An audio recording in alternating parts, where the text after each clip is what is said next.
Hey y'all, this is Criminal Cravings, and today we're going to be making some artichoke and spinach stuffed shells and talking about the Conrad Roy Michelle Carter case.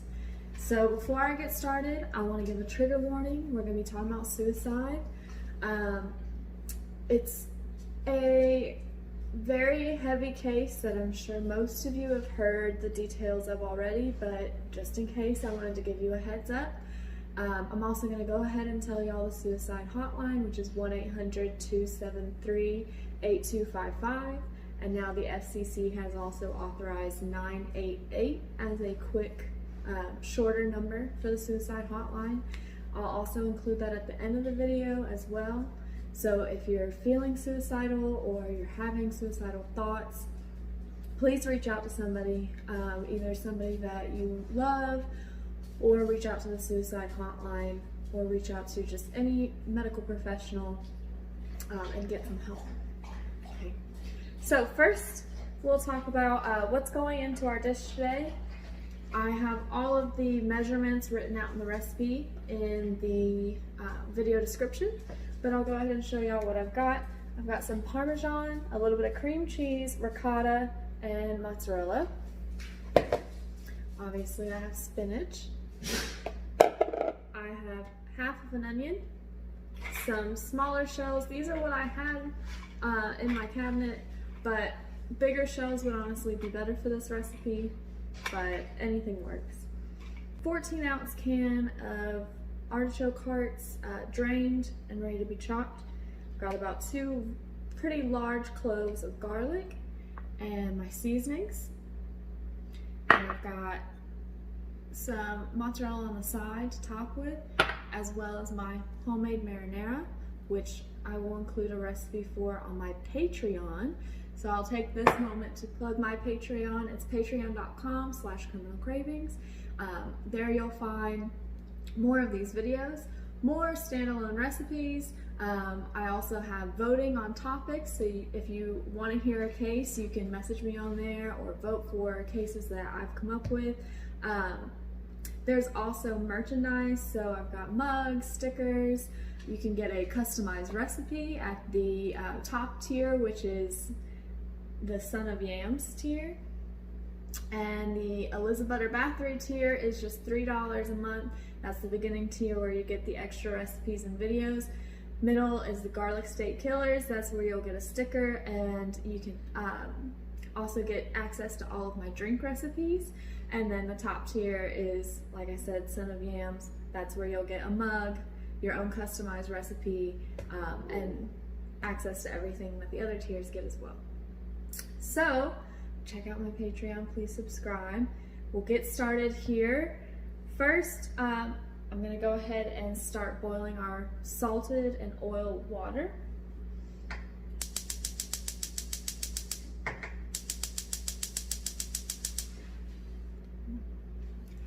Okay, so we went ahead and started the pot of water, get it boiling, and so we'll put these shells to the side until they're ready to go in the pot.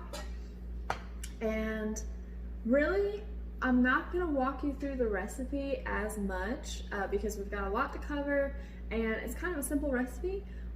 Obviously, all of the ingredients are going to be listed in the show notes, like I said. But I'm just going to be chopping and combining, and you kind of see what I'm doing, and we'll talk about this case. So first, I'm going to chop up the onion and garlic. We're going to put it in a pan with some butter and caramelize it.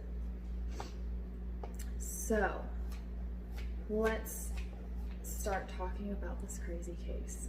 Okay. On July 12th, 2014, Conrad Roy took his pickup truck to a Kmart parking lot, and he hooked up a generator and committed suicide by way of carbon monoxide poisoning. Unfortunately, he was not found until the next day, July 13th. Conrad was a bright young boy with a lot going for him. He rode crew, he played baseball, he had just graduated high school, and he had just gotten his captain's license for boating, and had gotten a job doing tours. He was following in his father and his grandfather's footsteps with that, and his whole family was just so proud of him. He really had everything going the way that you think it should. He was an 18-year-old boy with his whole life ahead of him, and all of a sudden it came to a crashing halt. His mother, his father, grandfather, family, friends, and all of his other extended family were absolutely devastated when they found him, including also his girlfriend, Michelle Carter.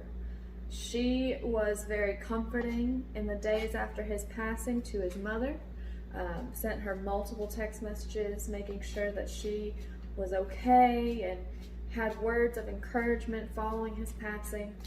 She was very much a source of kindness and comfort in the days following.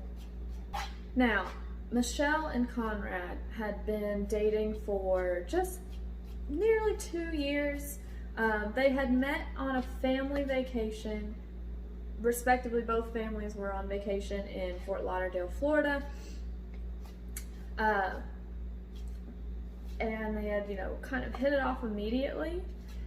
Figured out that they didn't live too far from each other, and the rest is history. They spent the next 2 years texting incessantly, but not really spending a whole lot of time in person together.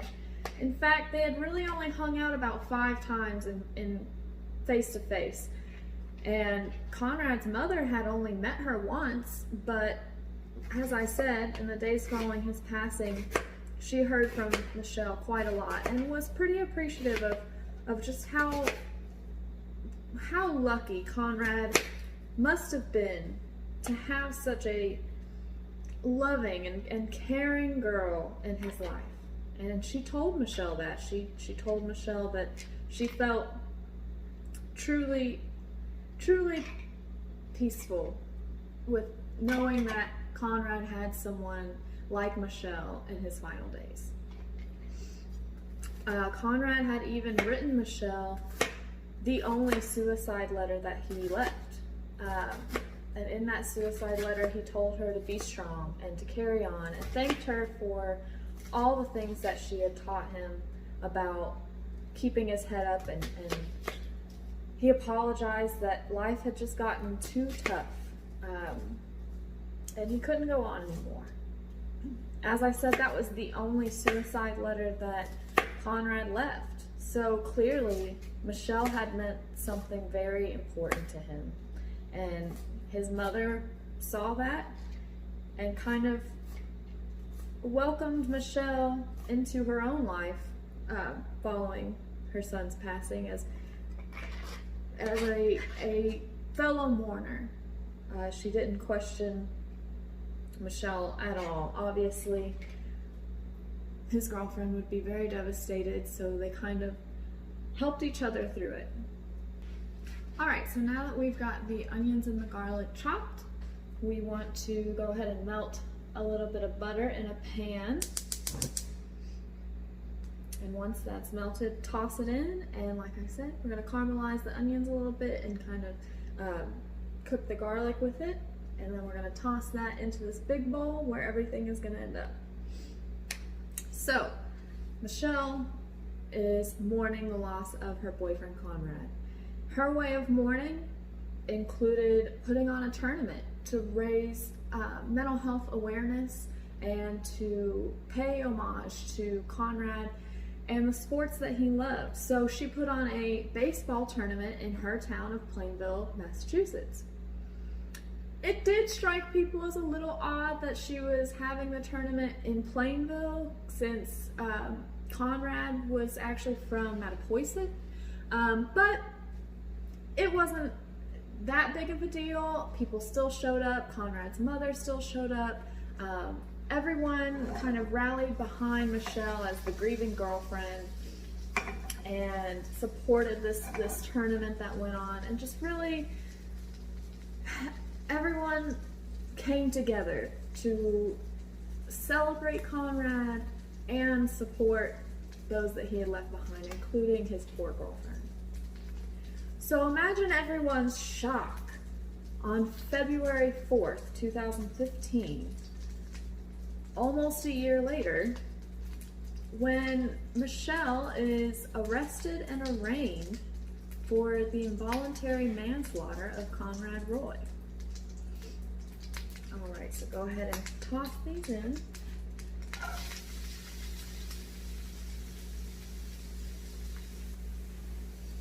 Make sure the onions are nice and coated with the melted butter, and then just let them cook over a low heat until they're caramelized. Meanwhile, we're going to chop up the artichokes, and as our water's starting to boil, I'm going to go ahead and toss in the shells. Alright, so Michelle Carter is arraigned at New Bedford Juvenile Court in Taunton, Massachusetts on February 4th, 2015, and her lawyer immediately appeals the indictment all the way to the Supreme Court of Massachusetts, who essentially tells them, no, we think that there's a case here and we want to hear it. And so did the rest of the world. This was a highly publicized case. Everyone was paying attention because the accusation against Michelle Carter was that she had convinced Conrad Roy to kill himself by text messaging. This was a case unlike any other because how could you hold someone responsible for someone else's suicide? It was extremely controversial, and to this day people have pretty polarizing views on it. But we'll get into both sides and we'll talk about what I think. So once the Supreme Court denies their motion to appeal, they decide, actually right before they're choosing a jury, they decide not to do a jury. They're going to do a bench trial. And honestly, it was a brilliant move because juries think with emotion. You know who knows the law more than the average Joe? A judge. So the judge is going to look at this as a matter of law. Is what Michelle Carter did illegal? Not just reprehensible, but illegal. So Michelle Carter's defense basically was trying to say, yes, what she did was terrible, but not illegal. There's no law against bullying. And essentially, that's what they're trying to say Michelle did. Bully Conrad into committing suicide. But how do you charge someone with involuntary manslaughter for text messages? This could, as her lawyer put it, have a chilling effect on communication, especially around mental health and suicide. So this was a landmark case that was going to set a huge precedent. They took it very seriously. Therefore, they went with a bench trial so that they knew someone who knew the law would be the one to decide the end result of this case. So, as the case begins, or as the trial begins, the prosecution calls many, many girls from Michelle Carter's school to the stand. Some of those girls were named, there was a girl named Sam, a girl named Allie, a girl named Lexi, and a girl named Olivia. I don't know how much they want their name out there, so I'm just not gonna add in their last names, but if you're super interested, you can go to any of my source material, which I'll go ahead and plug here. The I Love You Now Die documentary on HBO, LGTC podcast, the Let's Go to Court podcast, and Court Junkie all did good coverage of this case, and they, I believe, give last names and a little bit more information about who these people were. But I'm just going to breeze through their testimony. Basically, most of these girls said that Michelle didn't have a lot of friends, and they weren't really her friends. They hung out with her at school sometimes, but really they saw Michelle as needy and not someone that they wanted to spend a lot of time with, but maybe someone that they just felt kind of bad for. So they would respond to her texts and hang out with her during, practices and school time. But when she'd ask them to hang out outside of school, they were always busy or doing something else or had other plans. They really just weren't interested in being her friend like that. So I'm chopping the basil now, as you can see. And like I said, everything's going in this big bowl. One of the first people to testify was Conrad's mother. She testified about Michelle's text to her after the death of her son, as well as testified to kind of what happened that night. Conrad said that he was going to his friend Ariana's house. Obviously that's not really where he was going, but that's what he had told her. So when she didn't hear from him for the rest of the night, she went to bed. She wasn't too concerned. She said last time that he was at Ariana's house, he was there till almost 1 a.m., 2 a.m. So when he didn't come home by the time she went to sleep around 11, she wasn't too concerned. But when she woke up around 1 a.m. and he still wasn't home, she got a little worried and sent him a text message to ask where he was at. But she did go back to sleep without hearing from him and woke up again around 5 a.m. When she woke up again around 5 a.m. and didn't see him, she decided to get in her car and go to Ariana's house. When she didn't see Conrad's truck, she tried to go to Conrad's dad's house. Maybe he was there. But again, his truck wasn't there, and she grew more concerned and finally alerted the police.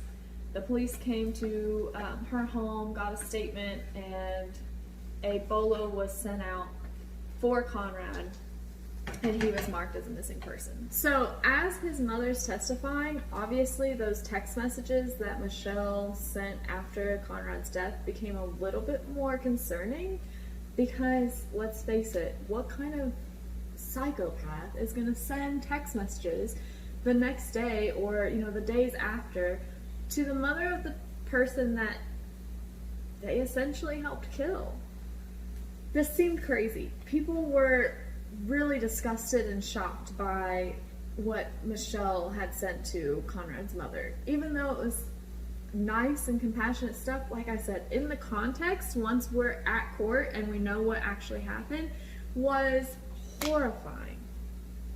But that wasn't where horrifying text messages end in this case, obviously. Next to testify was Michelle's friend, Sam. Now again, Sam was probably the closest to Michelle of all of them, but still really wasn't as close to Michelle as Michelle probably wanted. It was very clear that Michelle wanted these girls to be her friend, wanted the attention from these girls, wanted to hang out with them, and just wasn't getting that kind of response back. But Sam was there for Michelle through a lot of things, including an eating disorder and her own mental health issues that had come up all throughout her high school career. So Sam had gotten a few concerning texts from Michelle in the past about both her own mental health and Conrad's mental health, but it really came to a head 2 days before Conrad's actual death, when Michelle texted Sam and some of the other girls that Conrad was missing. Conrad was not missing. Conrad was actually texting Michelle at the same time as she's texting these girls, telling them that her boyfriend is a missing person and the police are investigating. I mean, it kind of, to the prosecution, seemed like she was doing a trial run to see if she would get the attention and the affection that she was looking for from these girls if Conrad would just die and make her the grieving girlfriend. And it kind of worked, because when she was telling these girls that her boyfriend was missing, they obviously were very concerned and texted her back quicker, was more attentive, even offered to come over, which she hadn't been able to get them to do in the past. So 2 days later is when Conrad actually committed suicide, and she made sure to tell all those same girls that he had been found dead. So, months after Conrad's death, Michelle was talking to a fellow camp counselor that she really didn't know all that well, but was texting every so often, and she told her that she had actually been on the phone with Conrad when he died and heard him die. This was really concerning, but also sad. At this point, people are not suspecting Michelle of anything, but really just troubled to hear how involved with Conrad's suicidal, not tendencies, but the whole situation. I mean, without knowing the whole context, hearing that somebody had to listen to their boyfriend die would be really heartbreaking. Unfortunately, Michelle kind of made that happen, as we'll find out. And the most chilling of all of these text messages came to a girl named Lexi in September, where Michelle actually told her not only was she on the phone with Conrad when he died, but Conrad had changed his mind. Conrad got out of the truck, and as soon as you open the door, all that carbon monoxide is done and you're safe. So he had gotten out of the truck, changed his mind. He didn't want to kill himself. He was going to live until Michelle Carter told him to get back in the truck. And she told Lexi that she just couldn't see Conrad living like this anymore. She knew that he would try to commit suicide again and again and again, but she couldn't let that happen. She wanted him to just do it and stop living like this. Or at least that's what she told Lexi. Now,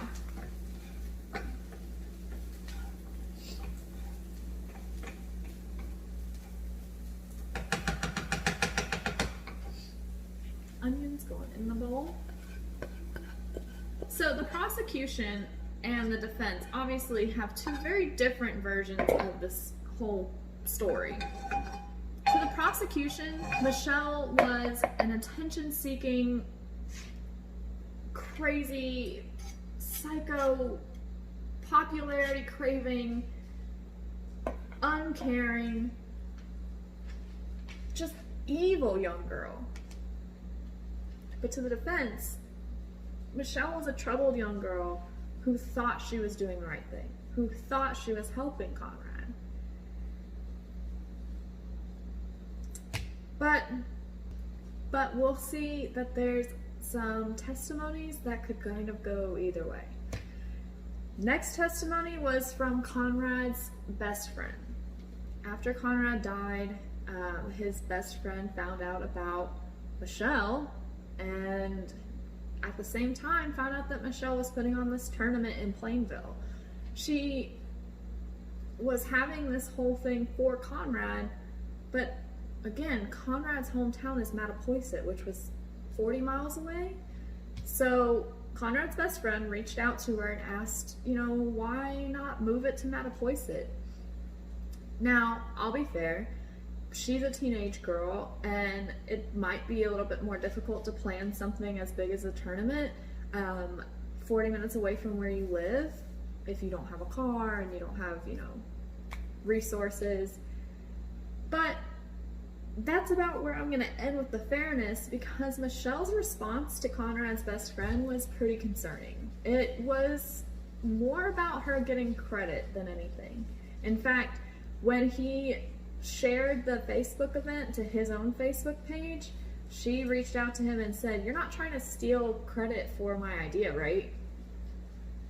And obviously he said no, and that he doesn't care about credit, he just wanted to support. So he did end up going to the tournament just like all of the girls in her class, and basically, you know, all of the people that she would love to get attention from. So I'd say that's a point for the prosecution. So next for the prosecution was Sergeant Michael Bates. Sergeant Michael Bates was with the Massachusetts State Police, and he had been the one to take Conrad's phone and basically go through that and his computer, and then also, once they got a warrant, Michelle's phone. So with what they have on Conrad's phone, they could pretty much back up what Lexi said. Carbon monoxide poisoning does not take very long. And when Conrad was sitting in his truck, the last call he ever made was to Michelle for 46 minutes. 46 minutes seems like about enough time for someone to almost kill themselves with carbon monoxide, change their mind, and then get talked back into the truck. So, again, Lexi's story, well, not Lexi's story, let me be clear. When Lexi said that Michelle had told her, she told Conrad to get back in the truck, she told her that in a text message. So it's not just Lexi's word, this is Michelle's word. But I mean, Michelle's a dramatic teenage girl. There's always the chance that she was just being dramatic and that didn't really happen. But when you combine that with the phone call that we have on Conrad's cell phone and Michelle's cell phones, it makes sense, and there's no reason to think that she's lying. So, other things that they found on Conrad's electronics, he had made some videos of himself where he seemed kind of hopeful. He was talking about how he has all this stuff going for him and such a bright future. He was talking about his new job and the captain's license. So it seemed like Conrad maybe wouldn't have committed suicide if he had been kind of left alone. He was recovering from his depression. He was moving in the right direction. So maybe if he hadn't been pushed, he could have continued on. But we won't know. In Conrad's text, he left his thread with Michelle, and that's where all of this starts. Michelle had texted him incessantly for over a week with encouragement to kill himself. And when I say encouragement, what I really mean is almost demanding that he do it. So it was like always asking him if he was going to do it that night. Are you going to do it now? Are you going to do it today? You should do it now. You can't talk yourself out of it again. Come on, just do it. Just do it. One text message was, drink bleach, stab yourself, jump off a building. There's so many ways to do it. And she was actually the one who told him how to get the generator fixed so that he could follow through, because his generator wasn't working. So reading and listening to those text messages obviously is very jarring and disturbing, and it's hard to look at Michelle after you've heard what she said to this poor boy who was already struggling. It's very easy to get swept up in just how angry these words can make anybody. But the matter was, is it against the law? So keep that in mind. Now again, the prosecution wanted us all to believe Michelle was just a attention-seeking teenage girl, and that's why she did this.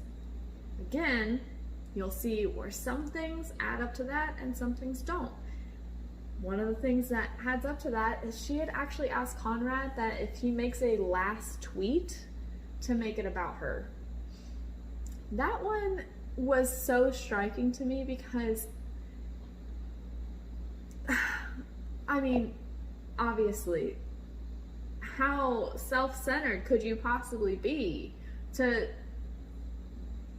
think of a tweet when you're talking about someone that you're supposed to care about killing themselves?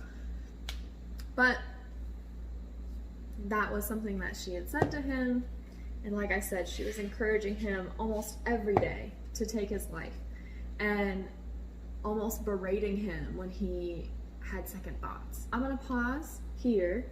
I'm going to beat this with just a hand blender,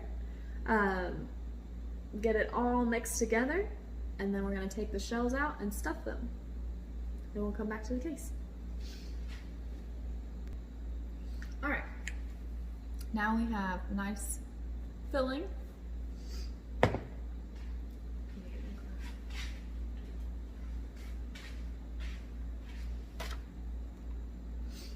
All right, so now we have a good filling. It's all whipped and ready to go. So our shells should be finishing up here in the pot.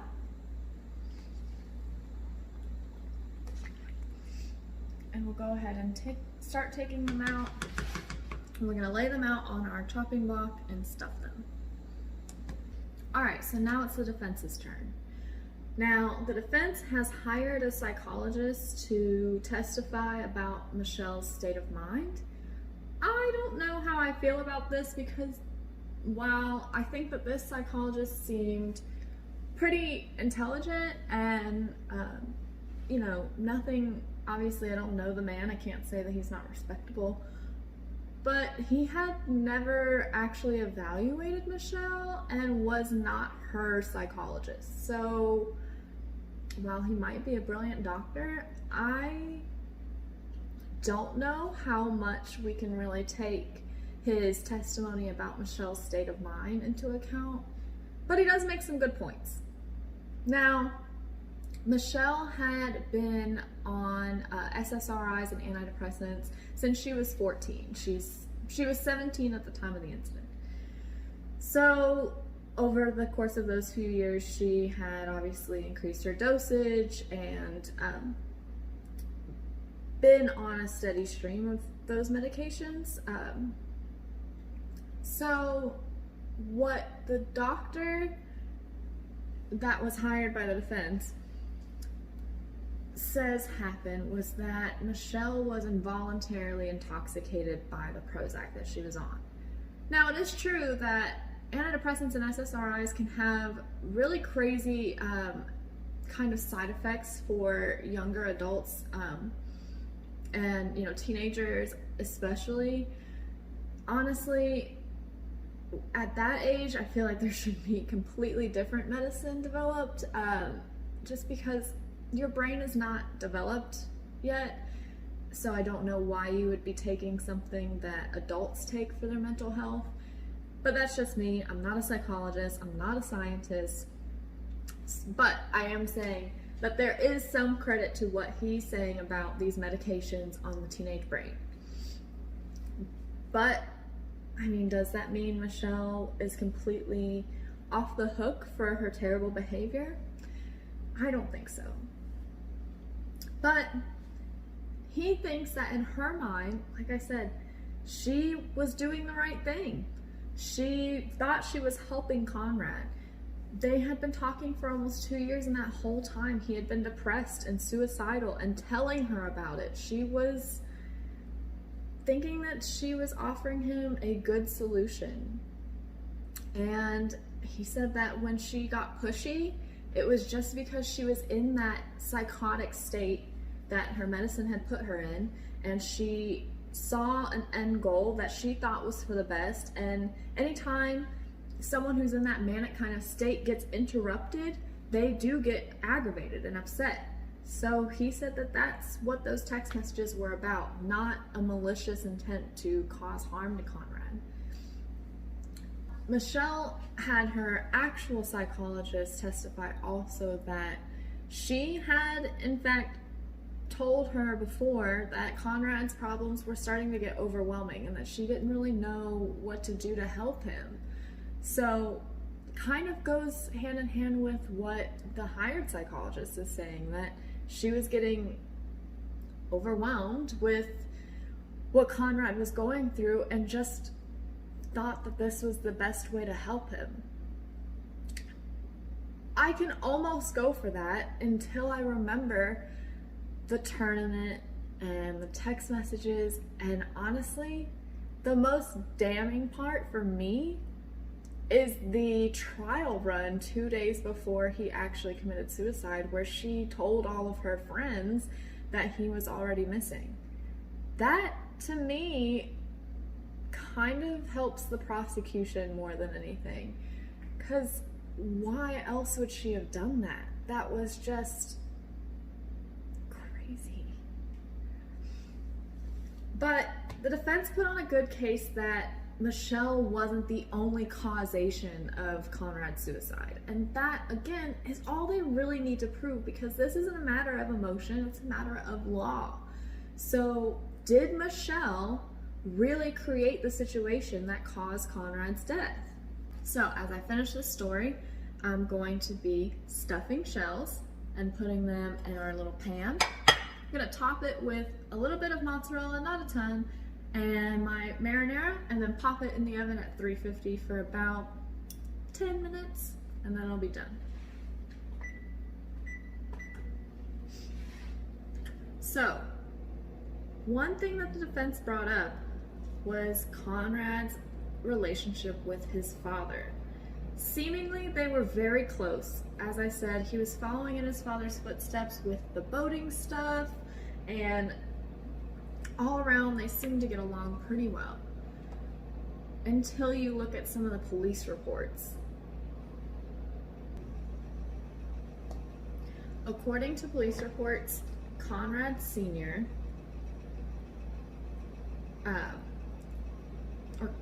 Conrad Jr. There are 3 Conrads in this family. It gets a little confusing.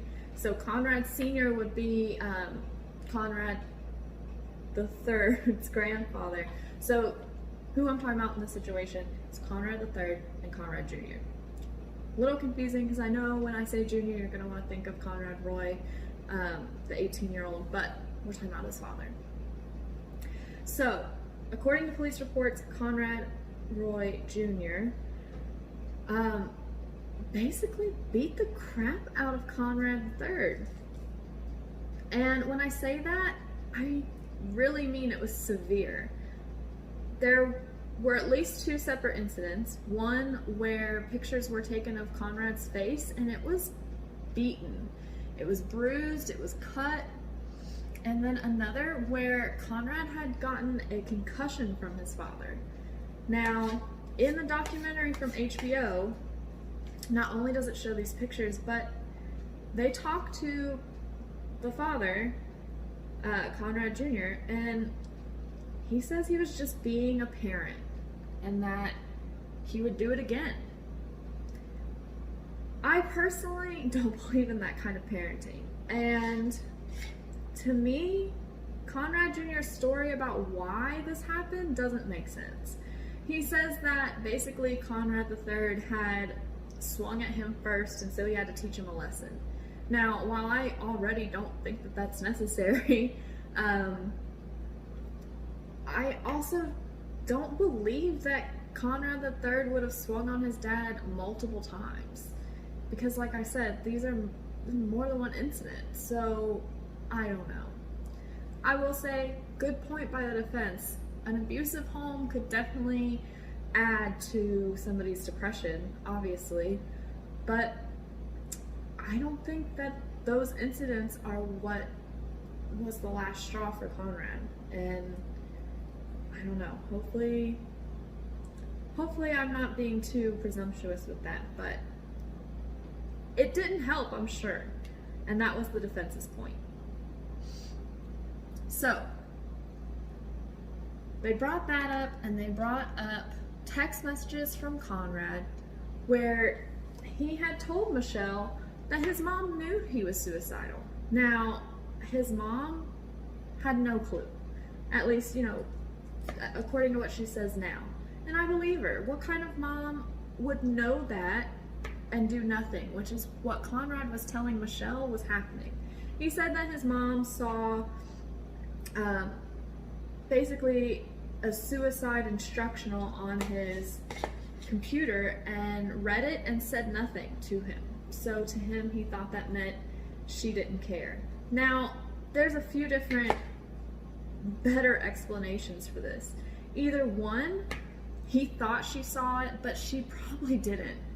There were plenty of times growing up that I thought my mom saw something on the computer that I was doing and I closed it real quick. Kids on the computer, you're always trying to hide something. Even if you're really not doing anything that bad, you just don't want your parents in your business. So it could have just been his maybe paranoia that she saw it and she really didn't and had no idea. Or he was making it up. Maybe he didn't want Michelle to possibly tell his mom. So if he went ahead and told her that his mom knew and didn't care, what reason would she have to tell his mom? It could have just been something that simple. But that was something that he told Michelle, was that his mom knew and didn't care. Again, I don't believe that. And the last thing the defense brought up were text messages from Conrad that said he was going to commit suicide no matter what. No one was going to stop him, and his family couldn't have done anything different. He wanted them to know that.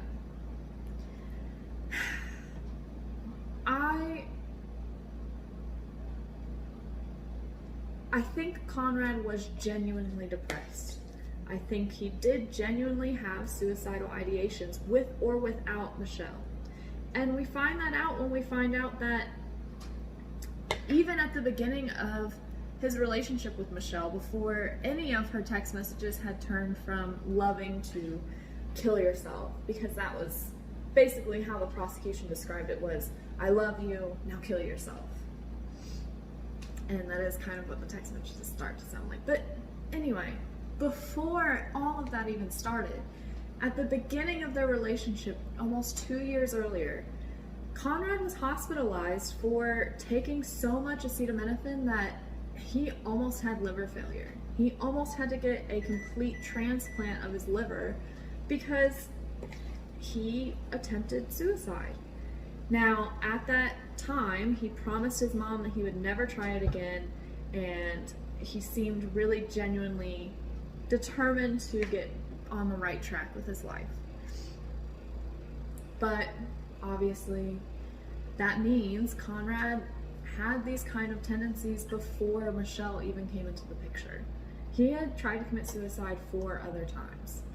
So, again, the prosecution has to prove that Michelle was the cause of his suicide, which means they have to prove he wouldn't have done it without her.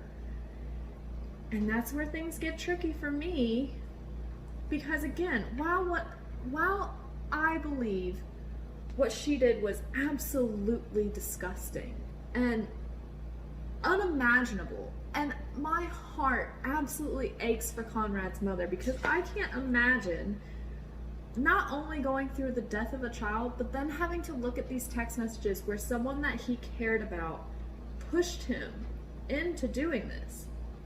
Or at least, that's how they see it.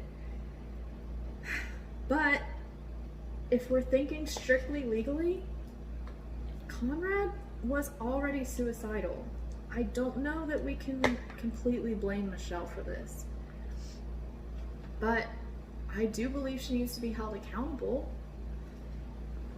So, again, there is no jury in this case. They went with a bench trial. So once the defense rested their case, it was all on the judge. The judge was going to decide Michelle's fate 100%. And he decided that Michelle was guilty of involuntary manslaughter. And the reason was, when she told him to get back in that truck, she was creating the toxic environment. Yes, Conrad was the one that decided to commit suicide. Conrad was the one who put the generator in the back of his truck. Conrad was the one who sat in the truck and decided to go through with it. But Michelle changed the course of his actions when he got out of the truck and she told him to get back in. So for that, the judge said she was guilty of involuntary manslaughter. Now, I want y'all to tell me what you think of this verdict, because, like I said, I believe that she really should be held responsible in some way. She has to be held accountable. You can't just take someone that's in such a vulnerable spot, and instead of trying to help them, you push them towards suicide. There has to be a consequence for that.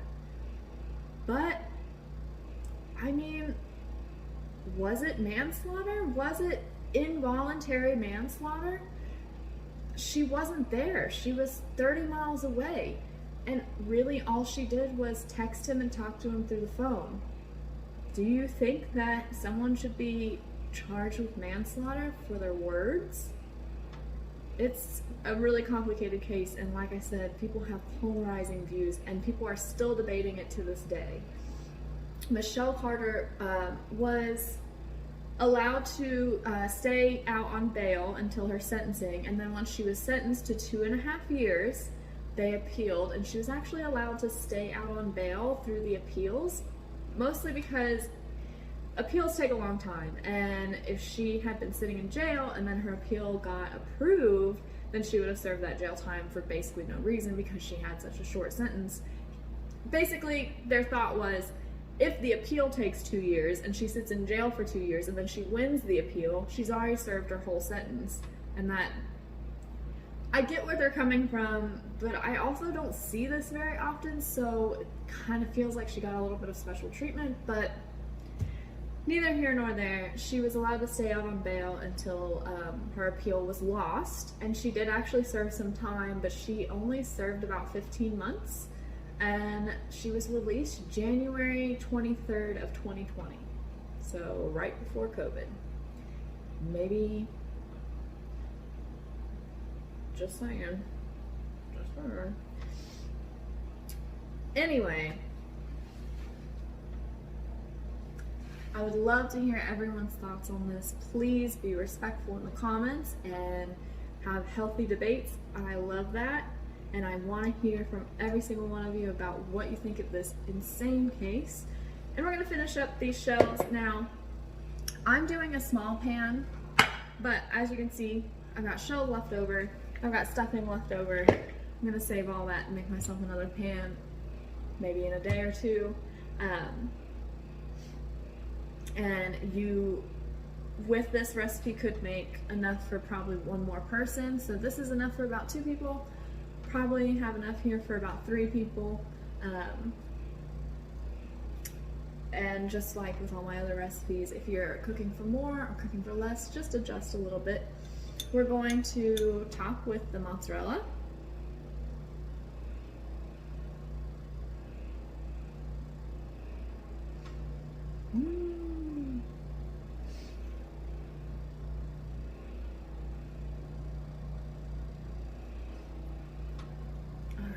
Once we've got a little light coat of mozzarella, we're going to take the marinara. I'm just going to use this same spoon and just drizzle that over top. I'm not going to drown it.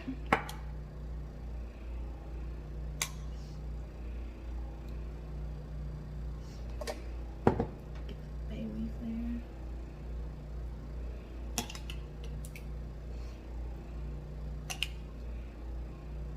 And then, like I said, we're just gonna pop it in the oven for about 10-15 minutes tops. And we should have some perfect, delicious spinach artichoke stuffed shells. All right, we have some delicious spinach artichoke stuffed shells topped with a little bit of marinara. Should be delicious.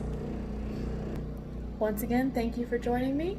Go subscribe to my Patreon at patreon.com/criminalcravings, and I'll be back next week with another true crime story and another recipe.